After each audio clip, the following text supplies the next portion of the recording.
What is up? Болцааг удажтэй таадтэй. Тэгээд 3-7 хоног чи ямар ч ингээ хордон өнгөрдөө тэгээд ашгүй нэг юм гайгүй завтааллаа. Anyway, өнөөдөр би яг юу ярихыг хүссэн бэ? Өнөөдөр ер нь юу анзаараад байна. Especially энэ бод гарагийн буцалт гэж байгаа тий. Энэ энерги яг ямар хуучтай юм. Бидэрт яг юуг илэрхийлээд бидний ингээд нэг харилцаа холбоос хаалтууддаг ч юм уу эсвэл бидний the blessing буюу хүсэж байгаа ингээд нэг зүйлүүд ингээд хойшлж байгаа. Магадгүй зарим нэг нь яагаад ингээд нэг ажилласаа гинт ингээд нэг халагддаг ч юм уу гинт ингээд гардаг ч магадгүй зарим нэг нь яагаад ингээд гинт ингээд мөнгөний магруу төмөн проблемд орвоо. Эсвэл хайр дурлалын асуудал дээр гинтийн том асуудлууд яг гараад байгаа вэ гэдэг талаар би ингээд нэг ярилцсан үссэн юм аа. Тэгээд бодоод үзчихэл та. Энэ юу вэ? Тэрний угаас нэг юм хэлээд би сарказм өргөжлүүлнэ. Сарказм угаасаа ингээ байна. Энийг ингээ нэг хийх болохоор саа зовлтгүй заяа. Гэтэ тэрний өмнө яалтаа гэсэн ингээ толгой ажилласан ингээ юм ярихад юу хүсэж байгаа боломжтой асуу гэж ярьдаг та.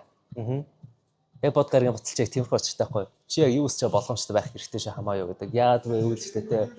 Энэ бод гарагийн одоо яг буцалтай яг энэ үед ялангуяа эртний кабалистээр юу гэж гаргадаг вэ гэвэл дэлхийн ордны season, арчлангийн ордны season, Capricorn season энэ гурван season дээр хамгийн их эд чид ирдэг, хамгийн их miracles ингээ болдог тий. Тэр эд чид тэр бүх lightness-ыг хэдүүлээ ингээ нэг нартай төсөөлээ. Энэ нарны цацраг хамгийн хүчтэй байдаг. Зүгээр л энэ зүгээр энерги штэ. Харин бид нар нэг озоны давхар байхгүй бол бид нар ч одоо түлэгдэхгүй шүү дээ. Тийм болохоор ингээд юу гэх яг энэ бод гарагийн буцалт яг бидрийг тэрнээс ингээ хамгаалж байгаа байхгүй. Яг бидэрт ямар боломж өгж байгаа вэ? Бидний юу хүсэхгүй байгааг анзаарах боломж өгж байгаа. Окей, бодоод үзэл та. Амар олон хүмүүс яг энэ ингээ нэг бод гарагийн буцалтаар салж байгаа.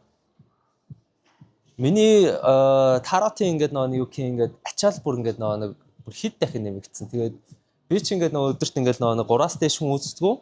Залхуу өрөөд өгдөө. Хийх ёстой юм бодод. Гэхдээ яг уу яг энэ үед ингээд яг миний хэрэг яалчгүй ингээд гарч ирж байгаа. Болохоор ингээд яалчгүй би бас ингээд өөрийгөө бүчлээд ингээд нэг өдөржингөө л ингээд хараад тушаал лээ. Өө сүлдээ бүр ядарч гинөө. Гэхдээ зүгээр хинчаана угаасаа бодохгүй энэ бүхэн дуусах юм чаа. Тэгээ би юу гэж ингээд хүмүүст ингээд нэг ойлгуулах гэж магадгүй 80% нь ойлгуулах гэж ингээд зөвлөж байгаа үйл. Одоо байгаа наад ингээд нэг харилцаа, мөнгөний асуудал бид нар чинь гарч ирж байгаа нь шүү дээ. Чамайг илүү ингээд нэг гой зүйл рүү хөтлөөд байгаа хгүй да. Тиймээс ингээд ингээд ойлгочих л да. Бодоод нэг таад бодож ирсэн нэг азар салсан да гэж бодож ирсэн аа. Энэ наач юм баггүй юу? Анхандаа бол тэр зүйлүүд хэцүү байдаг. Анхандаа тэр ингээд нэг өвдөлтүүд мэдрэхэд тэрийг хүлээн авахд тэрийг хүлээн зөвшөөрөөд урагшлахад хэцүү байдаг. Гэхдээ ингээд баг ингээд урагшласаар хагаад дараа нь өстө энэ ингээд нэг одоо өмнө самон ч юм уу энэ кейс ингээд гарч ирээгүйс юм л амьдрал ялчгүй ингээд нэг dark байх юм байсан юм да гэж ингээд боддөө штэ. Яг тэр үншилэхгүй.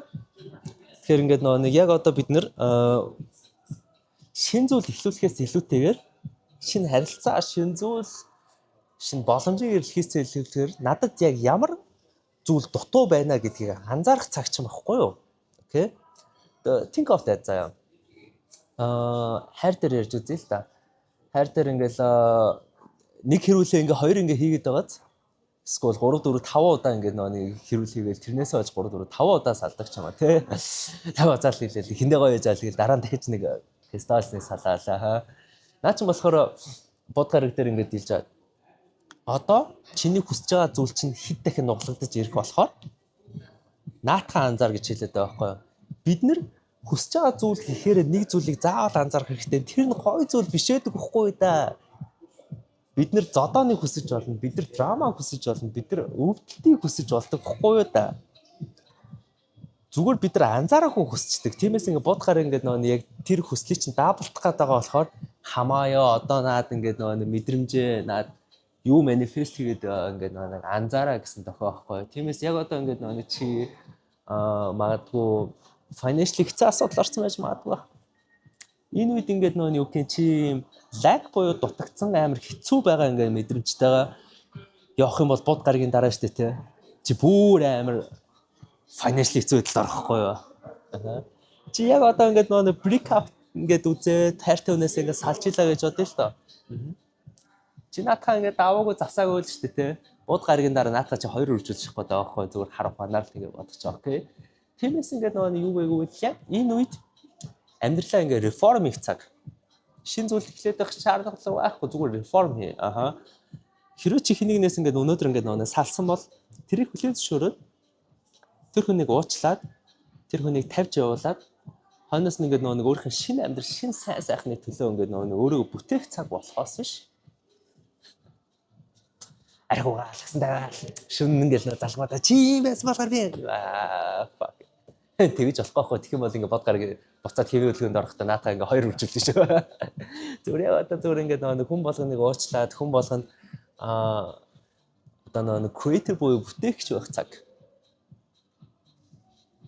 Магадгүй тэр хүн чиний амьдралыг хар дарсан зүйл болсон байж магадгүй. Гэтэ зүгээр чи чанаа хайрлаа л явал. Таларх. Вау. Чи миний амьдралд ирснээрээ би яалч их юм сурж чамд их баярлалаа гэж хэлээл явах цаг. Өөрийгөө хийх цаг яг одоо. Магадгүй чи одоо ингээд нөгөө санхүүгийн амар том ингээд асуудлууд ингээд орсон байж магадгүй. Pause. Хашаа суугаад. Wow, what a gift. Ямар сайхан билэг вэ? Энэ ингээд нөгөө санхүүгийн struggle нь яг үндэ намаа ингээд нөгөө илүү амьдралаа ингээд арай өөр ингээд төвшөнд хүргээ гэсэн санаа болгол юм байна. Окей. Окей, яа. I know it's painful. I know it's hard. Гэхдээ өөртөө хизээ нэгэн цагт ингээд нэг чи энэ бүхэнтэй ингээд нүүр толохгүй бол чи нэг баасаа 2 ингээд нэг өөр царайгаар авдаг л хгүй юу? Окей. Тэгээ ингээд нэг жишээлбэл би энэ дээр нэг мини ингээд нэг жижигхэн хэд хэдэ ингээд нэг зөвлөгөө маягнуудыг би ингээд тааждаг ингээд бэлдсэн юм аа. Сүүлчээр би tarot reading аваад над дээр ингээд ирж байгаа хүмүүс нэр ч гэсэн ингээд нэг юу гэж зөвлөд байгаа. Financial дээр заяа. Ер нь financial emotion ч хайрч ер нь надад яг юу ч хэрэггүй үстэй гэж асуух хэрэгтэй байхгүй өдөөсөө. Чи өглөө гэрээсээ гарлаа гэж бодъё. Even though чам нэг санхүүгийн хэцүү нөхцөлөд байгаа. Гэтэ чи зүгээр ингээд готлаа үдчих жах та. Хойшоо суугаад гүнзгий ус аваад надад мөнгө хэрэггүй үстэй. Аха. Яад бол чамд мөнгөний энерги байгаа болохоор чамд аль хэзээ мөнгө байгаа гэсэн үг хэвгүй юу? Чи энерги шүү дээ. Чи найзхноосоо ч юм уу найзтайгаасаа ингээд нэг халамж нэхэл намайг яагаад ойлгохгүй байгаа юм бэ гэж ингээд асуусан байлаа гэж бодъё л да. Хойшоо суу. Гүнзгий ус ав. Надад энэ хүнээс авах гадах юу ч хэрэггүй үстэй. Яад бол тэр хүнээс авах гадах халамжийг чи өөрөө үзүүлж байна гэдэг чинь чи тэр хүнээс авах юм байхгүй да. Тиймээс ингээд нэг чи хүнээсээс юм хүснэ, гаднаас юм хүснэ гэдэг нь чи энэ дотроо ингээд тэр зүйлүүдийг бүрдүүлж чадаагүй гэсэн үг байхгүй юу? Тэр чи энэ дотроо ингээд юмнуудыг бүрдүүлж чадаагүй бол чи гадагшаанаа ингээд бүрдүүлж чаддгүй юм аа. Honestly хэлээ. Manifestation гэхээр л ингээд spirituality гэхээр л ингээд юм болгон ч амар ичтэй амар гой мой байна гэсэн үг бол биш. It's all about taste. It's all about blessing. It's all about karma гэхгүй юу? Тиймээс ингээд нэг яг одоо чи яг ямар хуу ингээд нөхцөл байдалтай байна. Магадгүй яг одоо чи өөрийгөө амар гоё хийгээд өөрийнх ингээд нэг ойлгоогүй зүйлээ ойлгоод бусдыг уучлаад амар гоё байж байгаа бол бод гараг буцаад хэв хөлгөнд орохдоо штэ те чи өстой чиг насныхын чавганцтай ч насныхаа өвгөдөө учрах хүм магадлаа хангачиж байгаа байхгүй юу. Магадгүй чи even though ингээд financial challenge ингээд байгаа ч гэсэн чи амар abundant үед баялагтай ингээд мэдрээд тэгээд ингээд амьдрах уу ингээд нэг босхийг сайжруулээ өстой ингээд нэг онц ингээд бай гэж ингээд бодсон бол тэгээ урагшилж байгаа бол бод гараг буцаад хэв хөлгөнд орохдоо чи тэрийг хүртэж чаддаг байхгүй юу. Тэгээ sorry guys би надад бол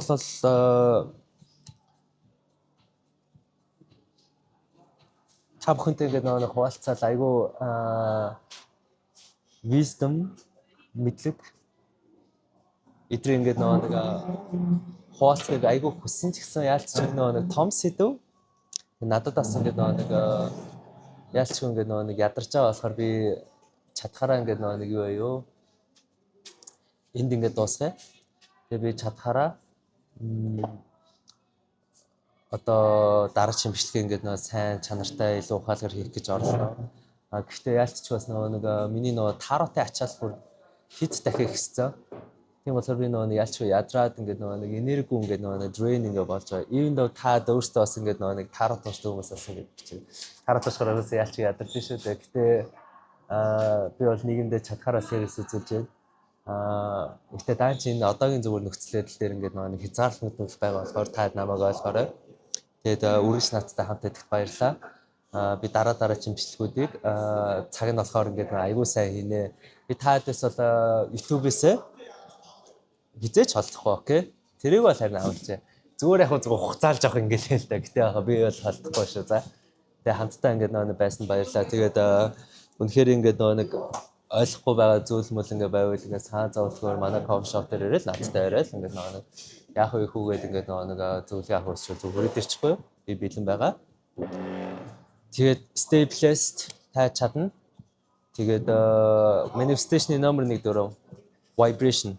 Чи юу vibrate хийгээд байна буюу vibration нь болохоор чиний дийлэхтэй боддог бодол, emotion-ы комбинац. Энэ байгаа болохоор хоёрдугаар хөл буюу love attraction. Чи ямар мэдрэл моттой байна? Чи тийм мэдрэл моттой үйл явдлыг өөртөө дууддаг. Чи ямар blessing байна? Чи тийм blessing-ийг өөртөө дууддаг шүү. За тиймээс ингээд нэг always hyper focused байгаарай. Амжилт.